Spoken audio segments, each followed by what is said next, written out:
জনসংযোগের মাধ্যমে বিশেষ চাহিদা সম্পন্ন মানুষদের চিহ্নিত করে তাদের পাশে থাকার আশ্বাস দিয়েছিলেন, সেটা বাস্তবে রূপ দিতে সচেষ্ট হলেন যুব তৃণমূল কংগ্রেস। মঙ্গলবার প্রাথমিকভাবে কিছু জনকে এনে মালদা মেডিকেল কলেজ এবং হাসপাতালের চিকিৎসক দ্বারা চিকিৎসা করান এবং প্রয়োজনে বিভিন্ন দিক নিরীক্ষা করান। এটা দীর্ঘমেয়াদী একটা গুরুত্বপূর্ণ প্রক্রিয়া, পর্যায়ক্রমে চলতে থাকবে। পরিশেষে সমস্ত দিক খতিয়ে দেখে প্রয়োজনে মিলবে শংসাপত্র।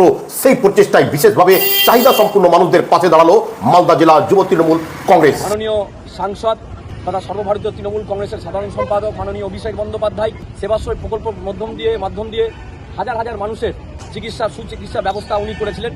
আমাদের সরকার মমতা বন্দ্যোপাধ্যায়ের নেতৃত্বে প্রতিবন্ধীদের জন্য ব্লকে ব্লকে হসপিটালে শিবির করেছে। তারপরেও হয়তো বেশ কিছু প্রতিবন্ধী আছে যারা হয়তো ক্যাম্পে খোঁজ খবর পায়নি বা পৌঁছাতে পারেনি। এই জায়গাগুলোকে আমরা দলীয়ভাবে এই জনসংযোগ কর্মসূচির মধ্য দিয়ে প্রায় শতাধিকের উপরে প্রতিবন্ধীদের আমরা খুঁজে বের করে এনে তাদেরকে আজকে আমরা মানিকচক থেকে আমরা তাদেরকে বাসে করে তাদের জল খাবারের ব্যবস্থা, দুপুরের খাবারের ব্যবস্থা এবং আমাদের নেতৃত্ব দিয়ে মালদা মেডিকেলের সহযোগিতায় তাদের প্রতিবন্ধী যে সার্টিফিকেটের ব্যবস্থা, সেই ব্যবস্থার উদ্যোগ আমরা নিয়েছি এবং তাদেরকে আজকে আমরা আজকে নিয়ে এনে মালদা মেডিকেলে তাদের সমস্ত রকম যে চিকিৎসা ব্যবস্থা, ডাক্তারের দেখানোর ব্যাপার, কাগজপত্র বিষয়গুলো যে রয়েছে, সমস্ত রকম ব্যবস্থাগুলো আজকে মালদা জেলা যুব তৃণমূল কংগ্রেস।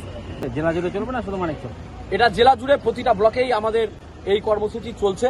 দলের যেটা নির্দেশ, সেই নির্দেশকে মাথায় রেখে আমরা সম্পূর্ণ করার চেষ্টা করছি।